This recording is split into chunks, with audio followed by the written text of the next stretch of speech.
When I was traveling in Chengdu in 1985, I heard that Tibet had just opened up for individual travelers. I immediately ran to get a permit and jumped on a plane. I had the latest Sony video camera and I was off to film Tibet. Here you see the Alps piercing through the clouds.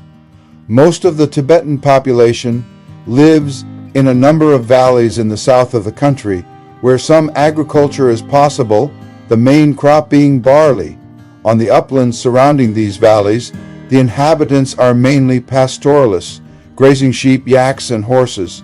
The population of Tibet at the time was almost 1,900,000. This number comprised Tibetans as well as a number of Han settlers. This is well before the push for Hanification and development of Tibet.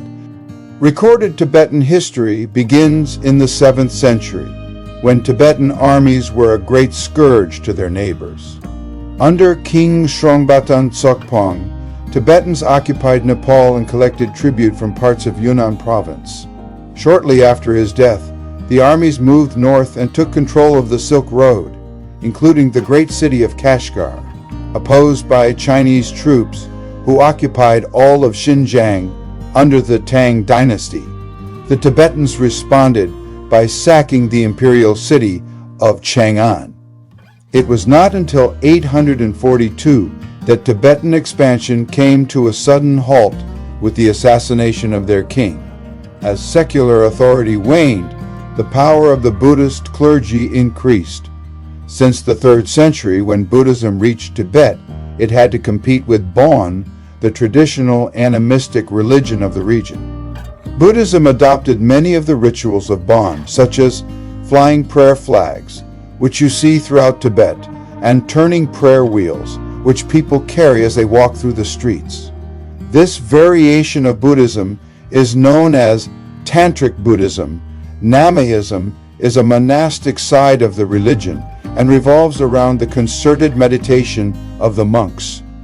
The religion had spread throughout Tibet by the 7th century, and after the 9th century, the monasteries became increasingly politicized. In 641, the Yellow Hat sect, a reformist movement advocating stringent monastic discipline, used the support of the Buddhist Mongols to crush the Red Hat survivors.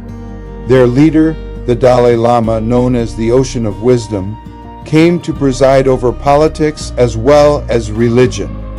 Here we are landing at Lhasa Airport, which is far from the city of Lhasa, approximately 120 kilometers or about 80 miles.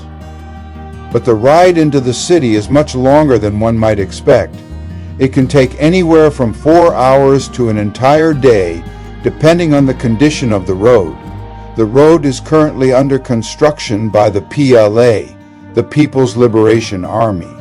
At times we had to make significant detours. Not long after arriving, I met 2 Germans, Günter and Mateus.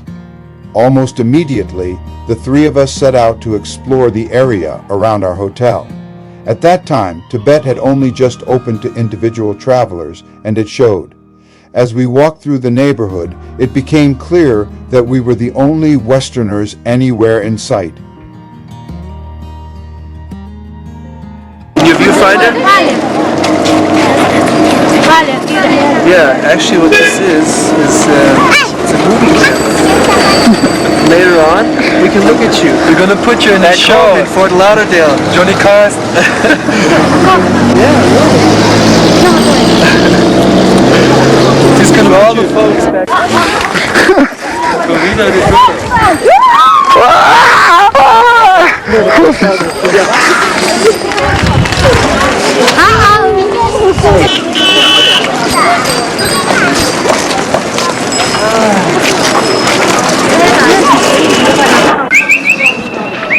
That is Lhasa Apsu, though we once had named Sabu.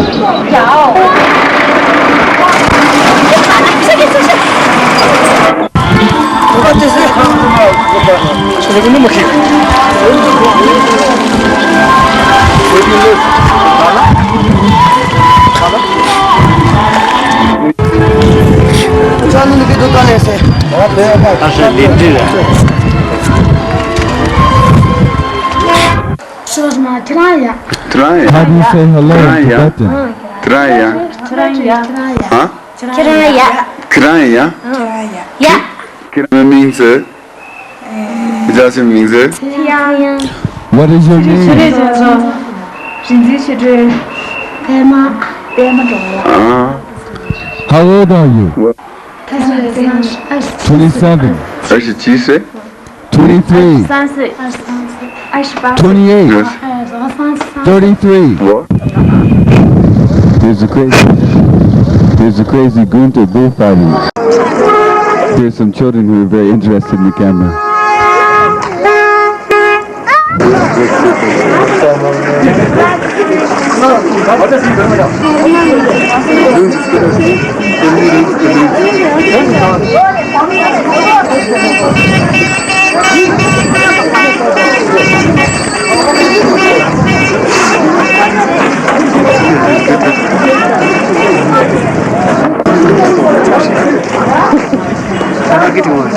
This is in the old town of Tibet. In other words, where most of the Tibetans live and very few Chinese come.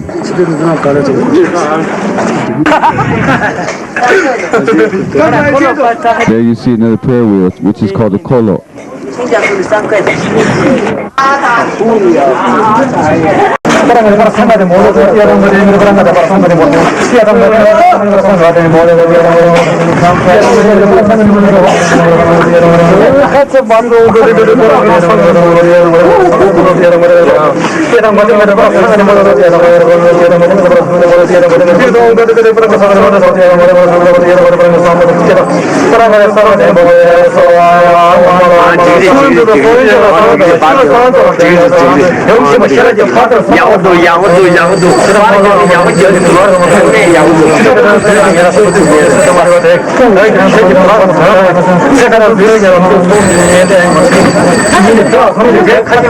Oh!